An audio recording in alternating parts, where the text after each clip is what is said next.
Hey everybody, welcome back to the Cosmically Powerful Blerd. I'm Jay Wall. I'm Kilowatt.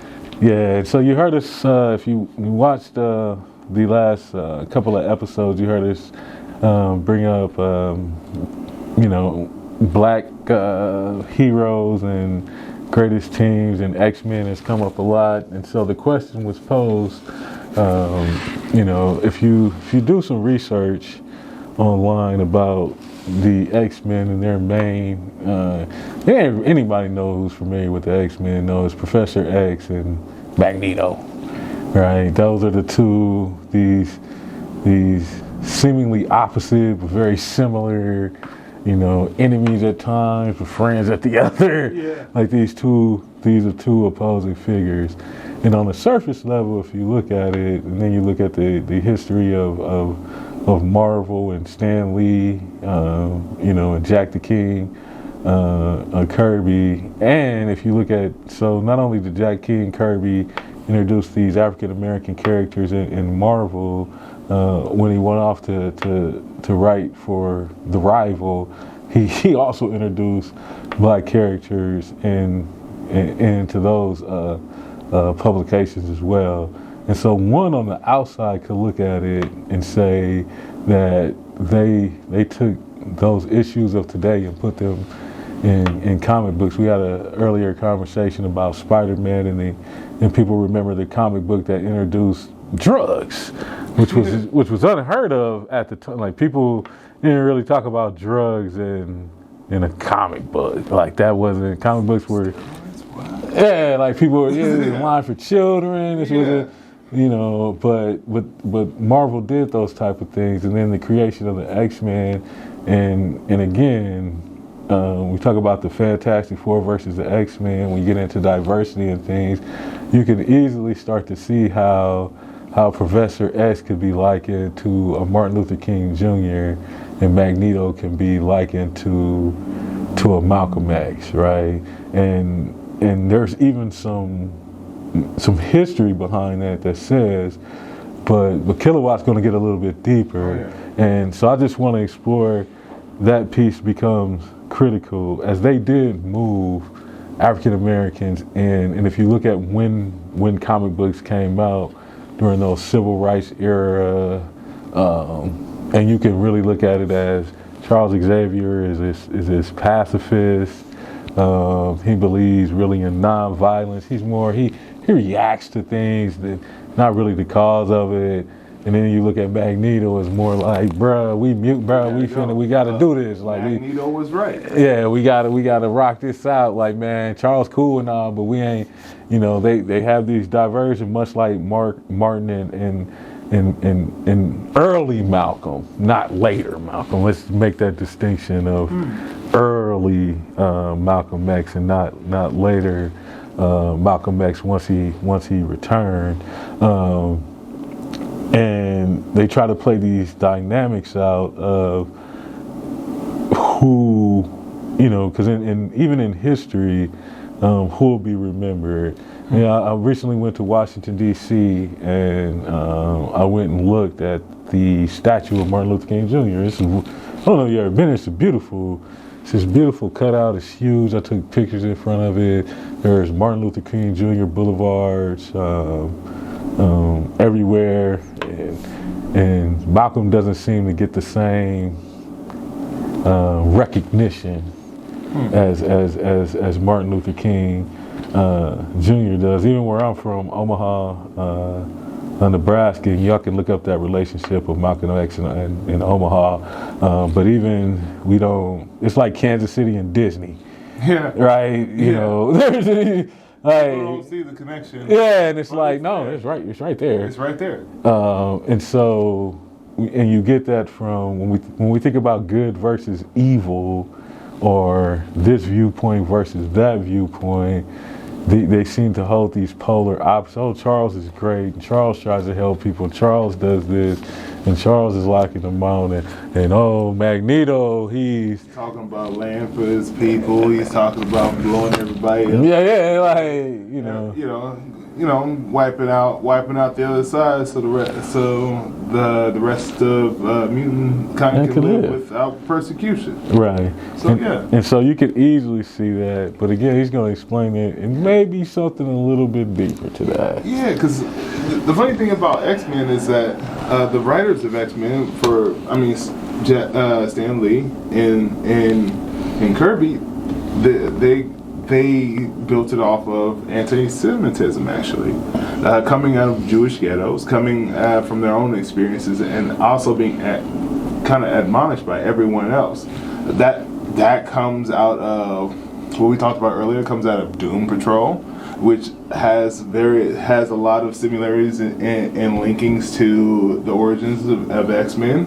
But when you really get into it,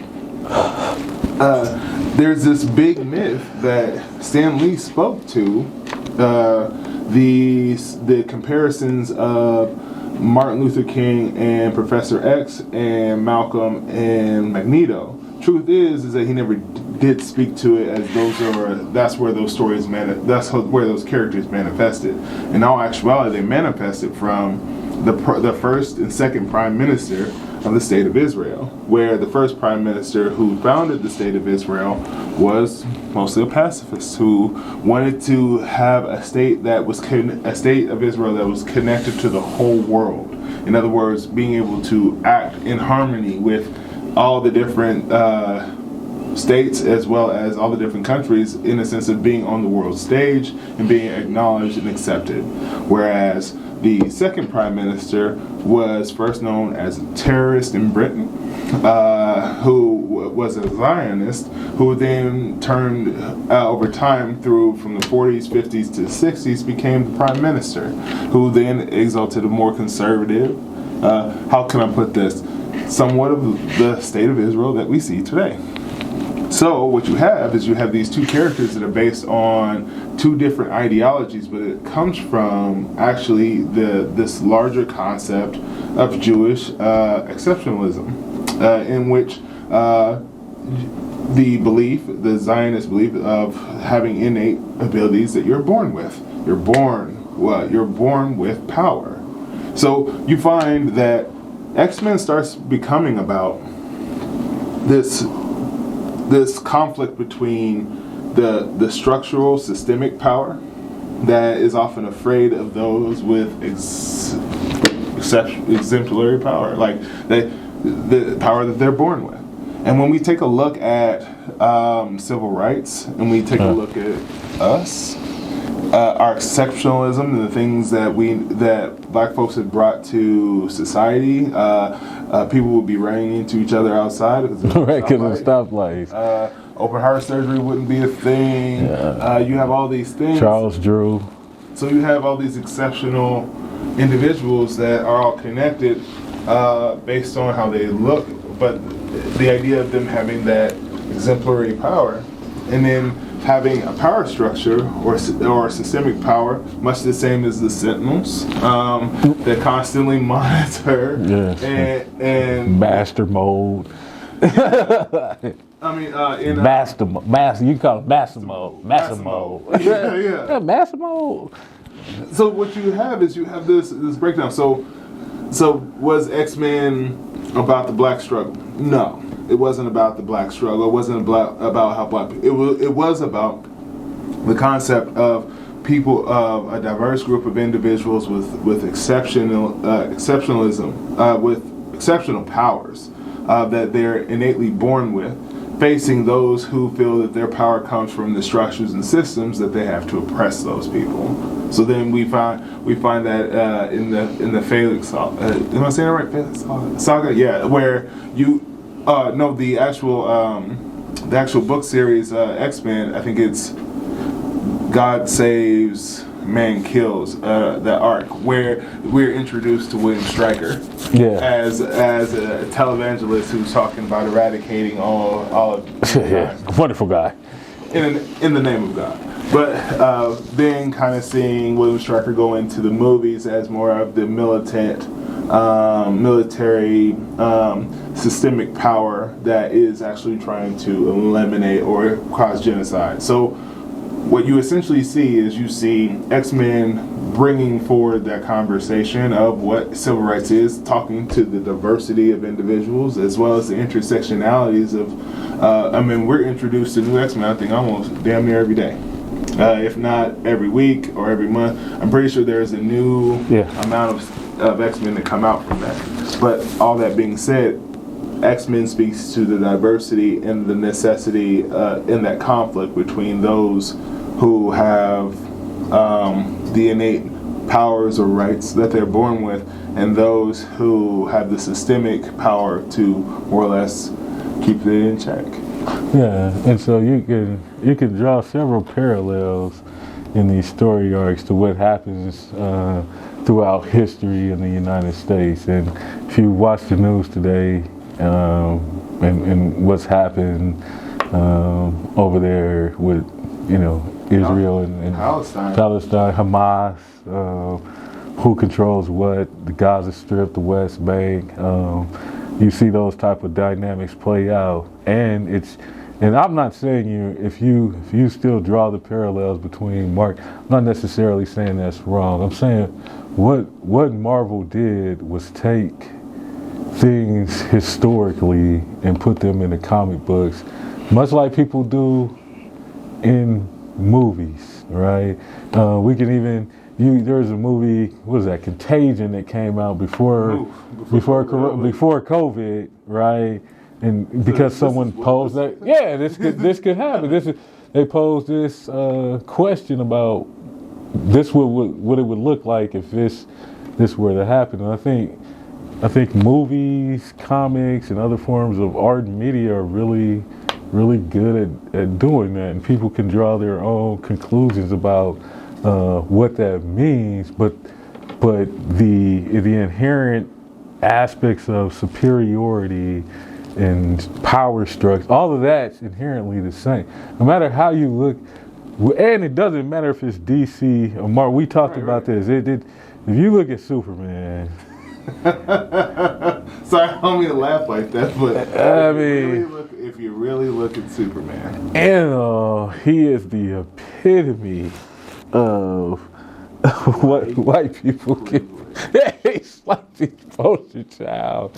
He's a poster child for it, right? And then I know people may have watched the one where he grew up in Russia, which was, that was interesting. It really was. Still white privilege. But it was very, it was very interesting. But these things are still in the play. And I will say this: although I think Fantastic Four is the greatest team ever, that X-Men were able to draw out these stories and say, well, what about this? And what does this look like within the context?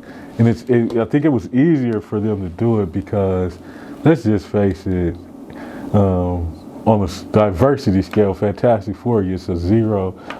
I'll give them a 2. Because they got Ben Grimm and he's made of rocks. They got Ben Grimm, and sometimes when Reed takes off, T'Challa might step in, or Storm might step in, or Daredevil. With their diversity, they're pretty low on the diversity scale. So it's harder. I think it's harder to, even when they wanted to write something that challenges readers.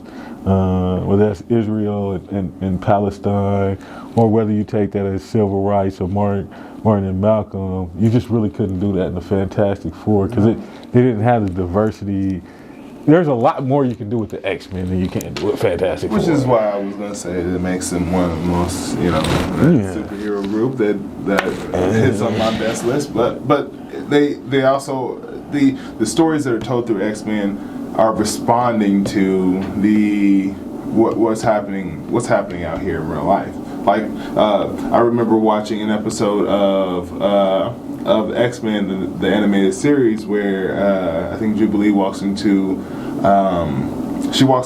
a store and someone sprays the face, and then you see this literally happen. It's like, oh, it's her fault, and you start to almost watch what we could have simply taken out of 1919 before someone got lynched. In the sense of an accusation was made based on how a person appears to be or how they show up, and then watching a mob more or less ensue on that person. So when you see the story arcs of X-Men come through, you do see that. You do see actual real life events kind of coming into the response in which the writers are speaking to. And as the writers become more diverse, I think the more that they speak to these issues of diversity, but also just, for lack of a better term, oppression. And you see that, I mean, even in, like, one of my favorite movies is V for Vendetta. And, you know, I watched V for Vendetta. It kind of reminds me of the Sentinels and like this form of oppressing people, right? And what oppression looks like without it being overtly making people black and white, or what it really is.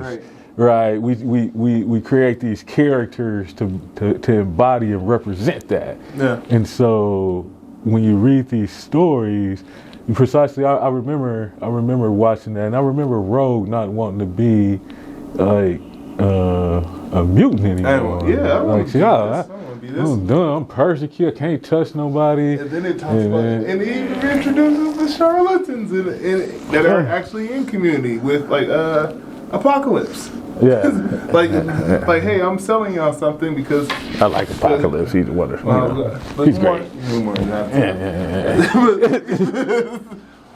But I think that's what it speaks to. I think when we actually look at X-Men, we can look at X-Men through most of the civil rights issues that we're facing on a global scale and how it's being addressed through the imagination of writers. But the idea of what we have to look at, because and our partner talks about black mutants, those black mutants in those areas being kind of the subcategories of those groups.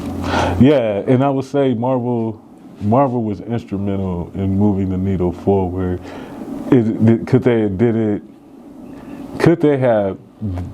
Could they have made a mainstream hero at that time? Absolutely, because Lobo was they could have did it. And then I know when other black characters came out, they attributed it to low sales numbers due to it was for a black audience. And so, could they have done more? Absolutely. Did they move the needle forward? Do we have these conversations? Can you have this conversation at home? Can you go back and watch one of those cartoons or pick up one of those story arcs that identify whether that's drugs, whether that's oppression? Even if you go and watch the interaction, there's a wonderful interaction between the Hulk and Wolverine about them both being monsters. Right, and so these things address things that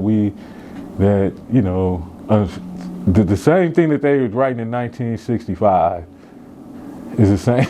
Unfortunately, it's the same things that we have to talk about now. Yeah, I mean, look at the state of Israel and Palestine, right? I mean, today, and here we're talking about, stories from the 60s and 70s. Yeah, talking about sentinels going into neighborhoods and lifting the roofs off of things and grabbing people out and choking off resources. And I'm not saying I'm for or against anything. I just know that's what, when you look at that's what happened in the Gaza Strip, man. No fly zone, nothing in, nothing out.